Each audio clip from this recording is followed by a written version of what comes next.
और इसमें 3 मंथ्स में अगर आपको सच में 3 स्टार्स चाहिए तो आपकी एनर्जी 3x होनी चाहिए। We don't believe in the shortcuts. और इसमें हम ये नहीं बोलते हैं कि 50 पेज के ये नोट्स पढ़ लो, 40 पेज के ये नोट्स पढ़ लो। You have to cover your syllabus in the comprehensive manner. If you really want to crack this exam, तो यू किताब पढ़ी होनी चाहिए, रिवीजन होनी चाहिए, टेस्ट प्रॉपर लगना चाहिए, ताकि यहाँ बैठ सके और 3 तारीख को वो फिर कलम पे निकल सके।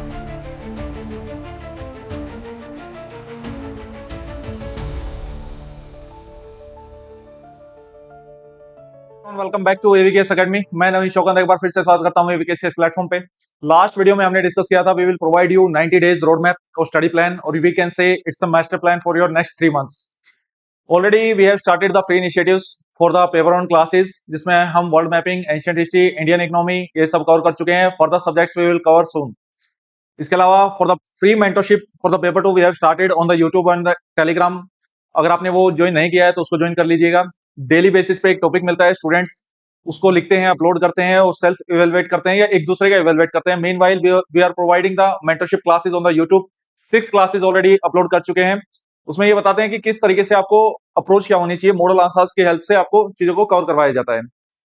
इस वीडियो का एजेंडा ये है कि एज यू नो दैट कि ऑलमोस्ट 3 मंथ्स हैं, मोर देन 3 मंथ्स ही हैं, लेकिन हम 3 मंथ्स मान के चलते हैं लगभग। और अब एग्जाम को टैकल कैसे करना है। Actually we don't believe in the shortcuts. और इसमें हम ये नहीं बोलते हैं कि 50 पेज के ये नोट्स पढ़ लो, 40 पेज के ये नोट्स पढ़ लो। You have to cover your syllabus in the comprehensive manner if you really want to crack this exam. और इसमें 3 मंथ्स में अगर आपको सच में 3 स्टार्स चाहिए तो आपकी एनर्जी 3x होनी चाहिए। 3x एनर्जी का मतलब क्या है? 3x एनर्जी का मतलब ये है कि चीजों को कॉम्प्रिहेंसिव वे में पढ़ के उनको फटाफट रिवाइज कर देना है। वीडियो की हेल्प से आपको रिवाइज करना है। सर, इसमें स्टूडेंट्स के बहुत सारे डाउट आते हैं कि क्या सिर्फ यूट्यूब वीडियोस इनफ है टू क्रैक दिस एग्जाम। तो आंसर है, कोई भी यूट्यूब वीडियो इनफ नहीं हो सकती to crack UPSC exam. Maturity is that. Last videos में भी डिस्कस किया था, we are concerning for the type 2 candidates या टाइप 3 कैंडिडेट्स। टाइप 1 कैंडिडेट्स के लिए ना ये वीडियोस हैं ना वो ये वीडियोस होंगी। जो YouTube वीडियोस हैं वो कंप्लीटली रिवीजन पे फोकस करते हैं। They will identify the important areas कि आपको कहां पे फोकस करना है, कितना फोकस करना है और चीजों को कैसे रिवाइज करना है। उसके लिए आपको चीजों को पढ़ना पड़ेगा, और पढ़ने के लिए you must know the 3 answers of the questions. Question is that what to study, where to study, how to study. और जो ये रोड मैप्स हैं, ये स्टडी प्लान्स हैं, तो ये उनके लिए हैं जिनको सच में इनकी नीड है, जो अभी रियल में सीडीएस का एग्जाम देके आए हैं। और पास फेल की मैं बातें नहीं कर रहा हूं, दोनों के लिए इंपॉर्टेंट है, चाहे आप सीडीएस में पास हो रहे हो या नहीं हो पा रहे हो। अगर जो स्टूडेंट पास नहीं हो पा रहे हैं उनके लिए तो मोस्ट गोल्डन अपॉर्चुनिटी है। और जो स्टूडेंट्स पास हो जा रहे हैं तो एसएसबी पे डिपेंडेंसी ना होके एक बैकअप उनके लिए रहे, तो CAPF is the best option for that. इसमें हम यू मस्ट नो द किस सब्जेक्ट से कितने क्वेश्चंस आते हैं और उसके बेसिस पे स्मार्ट वर्क आपको करना है। We will provide the mentorship classes कि आपको कितने टेस्ट अटेम्प्ट करने हैं, क्या आपका टारगेट होना चाहिए। सीधी बात मैं बोलूं तो अभी सीडीएस के एग्जाम में 80 प्लस क्वेश्चंस एवीकेएस के मटेरियल से आए हैं, विद प्रूफ टेलीग्राम चैनल पे अपलोड हो जाएंगे उसके सैंपल्स। और अगर किसी को ये आगे जानना है कि सर आप सच में बोल रहे हो या ऐसा आया है नहीं आया है, उत्तम नगर ईस्ट मेट्रो स्टेशन के पास एकेडमी है, ऑफलाइन आके अपना भ्रम दूर कर लेना, आपका भ्रम दूर हो जाएगा। सर आप बोल रहे हो 80 प्लस क्वेश्चंस, तो 40 क्वेश्चंस कहां पे आए हैं? ऑफ कोर्स यूपीएससी इस एग्जाम को कंडक्ट करवा रही है, और यूपीएससी का एक नेचर ऐसा रहता है कि कुछ ना कुछ पार्ट ऐसा रहेगा जो बियॉन्ड बुक्स या बियॉन्ड सोर्सेज एक जगह कंपाइल उसको नहीं किया जा सकता, तभी तो यूपीएससी कहलाती है। और ये डिमांड भी उसकी यही है, वो कभी आपसे डिमांड नहीं करती कि आपको 120 में से 120 क्वेश्चन करने हैं और सही करने हैं। सीएपीएफ की बात करें तो 125 में से 125 क्वेश्चन करने हैं और सारे के सारे सही करने हैं।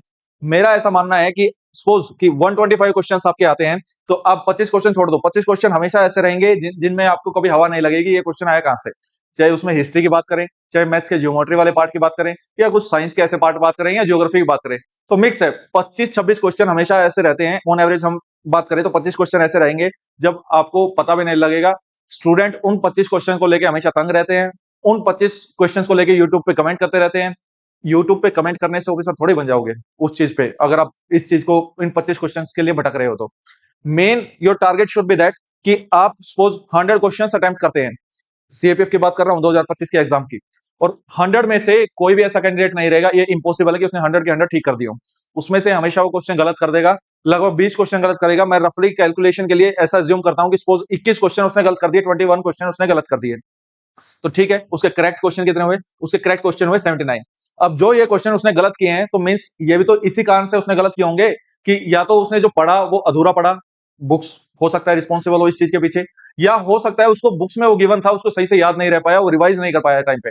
कोई भी रीजन हो सकता है, हम सेफ साइड के लिए सब मान के चल रहे हैं 100 में से 21 क्वेश्चन उसने गलत कर दिए और करेक्ट क्वेश्चन उसके 79 आए, लेकिन अब नेगेटिव मार्किंग भी 1/3 होती है, तो नेट करेक्ट क्वेश्चन जब इसमें से इसका 1/3 मींस 7, हम अब करेंगे 72 क्वेश्चन उसके नेट करेक्ट आए और इसको मार्क्स में कैलकुलेट करेंगे तो 144 मार्क्स आपके बनते हैं, and it's a good score in the CAPF paper 1।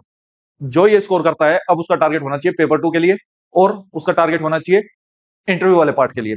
तो ऑफ कोर्स पहले हम पेपर 2 के लिए कंसर्निंग शो करेंगे, कंसर्न शो करेंगे।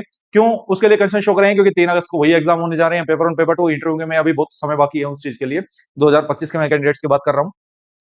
क्या कोई कैंडिडेट इससे ज्यादा स्कोर कर सकता है? इट्स अबव एवरेज कैंडिडेट, जो एक एवरेज है जिसने एक्स्ट्रा ऑर्डिनरी एफर्ट किए हैं, अब वो 144 स्कोर कर पा रहा है।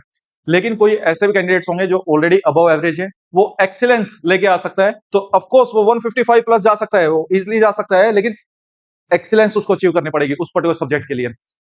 तो 90 डेज में हमारा फोकस है कि हमें सिलेक्शन लेना है, हमारा एक ही मिशन है कि हमें इस एग्जाम को क्रैक करना है, 3 अगस्त को हमको क्रैक करना है, और उसके लिए you will need a proper road map, proper guidance. तो ये स्टडी प्लान आपको टेलीग्राम चैनल पे फ्री में अवेलेबल रहेगा, आप डाउनलोड कर सकते हैं। और पॉलिटी से हम इस चीज को स्टार्ट कर रहे हैं, माइक्रो लेवल पे टॉपिक्स आपको बताए गए हैं, और माइक्रो लेवल पे वी विल फोकस कि किस दिन क्या पढ़ना है, कहां से पढ़ना है, सीधी बात ये है। और 15 दिन में पॉलिटी वी विल कवर।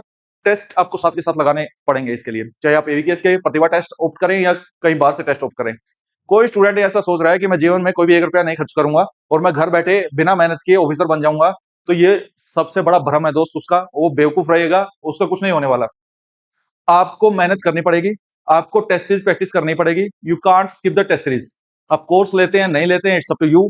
वो मैटर करेगा कि आपका लेवल क्या है, आपको कितनी क्लासेस की नीड है, उसके बेसिस पे। इस टाइम पे हो सकता है पेपर 1 की क्लास, जो स्टूडेंट्स सीडीएस क्रैक है उसको पेपर 1 की क्लासेस की नीड ही नहीं है, और पेपर 1 में उसको जो फोकस करना है वो ऐसे सब्जेक्ट पे फोकस करना है जो उसने नहीं पढ़ा है, जैसे इकोनॉमी उसने सही से नहीं पढ़ा है, या एंशिएंट हिस्ट्री उसने सही से नहीं पढ़ा है, या हिस्ट्री वाला पार्ट सही से नहीं पढ़ा है, या इंटरनेशनल रिलेशंस उसने सही से नहीं पढ़ा है। तो it's up to the student, ये हाईली सब्जेक्टिव मैटर का है, ये ऐसा नहीं है कि एक जूता और सबके पैर में फिट हो जाएगा, ये सबके लिए डिफरेंट डिफरेंट अप्रोच होगी। इस टाइम पे किसी स्टूडेंट को ऐसा होगा पेपर 1 ऑलरेडी तैयार है, उसको बस पेपर 2 के स्कोर की नीड है। पेपर 2 में जो स्टूडेंट सेल्फ कैपेबिलिटी रखता है, तो उसके लिए we have provided mentorship program, और वो फ्री है, यूट्यूब पे है, टेलीग्राम पे प्रैक्टिस के लिए उसको मौका दिया जा रहा है। लेकिन अगर कोई चाहता है, समझता है कि अब प्रैक्टिस करके देख लीजिए ना, कर पा रहे हैं नहीं कर पा रहे हैं, नहीं कर पा रहे हैं तो लक्ष्य बैच इज देयर, बट 8-10 हजार रुपए की नहीं है दोस्त, बात सिलेक्शन की है। और लक्ष्य बैच इज देयर जिसमें आपको कंप्लीट क्लासेस इंक्लूड है, total 5 members will teach you, 5 teachers रहेंगे इसमें। एक्सेसिव इन इंग्लिश सर, मैं शशांक सर, 2 अदर फैकल्टीज आपको पढ़ाएंगी, आपको तैयार करेंगी, प्रॉपर क्लास नोट्स बनेंगे, प्रॉपर कैसे अननोन टॉपिक को कैसे डील करना है, और मॉडल आंसर्स के लिए आपको एक बुक मिलेगी हार्ड कॉपी फॉर्म में, आपके घर पे डिलीवर होगी। आफ्टर एग्जाम गाइडेंस भी उसमें इंक्लूड रहती है। तो each and every subject is important, we can't skip any subject. Geography पे स्पेशल फोकस करेंगे, मेन वाइल एनसीईआरटीज पे फोकस करेंगे। एनसीईआरटी से रिलेटेड स्टूडेंट्स को डाउट रहता है कि एनसीईआरटीज इनफ है क्या, तो आंसर है no, NCERTs are important but they are not enough. Science के क्वेश्चंस कुछ मिल जाएंगे उसमें, 60% क्वेश्चन मिल जाएंगे आपको, ज्योग्राफी के 60-70% क्वेश्चन मिल जाएंगे, लेकिन जो रेस्ट ऑफ द क्वेश्चंस है उनको कैसे टैकल करेंगे, उन सब्जेक्ट्स को कैसे टैकल करेंगे, तो उनको टैकल करने के लिए आपको बेसिक टू एडवांस स्टडी करनी पड़ेगी। NCERTs are the basic study, तो एडवांस के लिए आपको जाना ही पड़ेगा। अगर आपको सेल्फ कैपेबल है उस चीज को करने के लिए तो आप खुद से कीजिए, आप सेल्फ कैपेबल नहीं है तो course is there. And environment, student subject ही नहीं समझते हैं, you have to do the environment, उसके लिए बताया गया। And this is the information regarding the Pratibha test series and the Lakshya batch. और अब गिवन नंबर पे कॉल कर सकते हैं regarding this. Meanwhile history is there, जो आपको फोकस करना है, एंशिएंट, मिडिवल, मॉडर्न। हिस्ट्री जैसे सब्जेक्ट में आप समझ रहे हैं कि आप सारे क्वेश्चन कर लेंगे, नहीं हो पाएगा दोस्त। 40% 50% का अपना टारगेट रखो। जो मोस्ट इजीएस्ट क्वेश्चन है, जो दूसरे को आता है, जो स्टैंडर्ड बुक्स में गिवन है, वो आपका टारगेट होना चाहिए। जो out of the blue question आ रहा है उसके लिए परेशान नहीं होना है, वो सबको नहीं आता है। और इसलिए जो डिमांड है, नेट करेक्ट हम पहुंचे ना 72 पे, ये कैसे पहुंचे? तो हमने कितने क्वेश्चन स्किप कर दिए, मींस 25 तो हम डायरेक्ट छोड़ दिए, 21 गलत कर दिए। 46 क्वेश्चंस का जो मार्जिन लेके चल रहे हैं वो कहां से लेके चल रहे हैं? वो इन्हीं एरिया से तो लेके चल रहे हैं। यूपीएससी कहीं और से पूछने दो उसको, जहां से पूछने। अरे 72 क्वेश्चन तो ऐसे रहेंगे जो डायरेक्ट किताब में से आ रहे हैं, या हम पढ़ रहे हैं, या हमें याद रहेंगे। इट्स अप टू यू कि किताब पढ़ी होनी चाहिए, रिवीजन होनी चाहिए, टेस्ट प्रॉपर लगना चाहिए, ताकि यहां बैठ सके और 3 तारीख को वो फिर कलम पे निकल सके।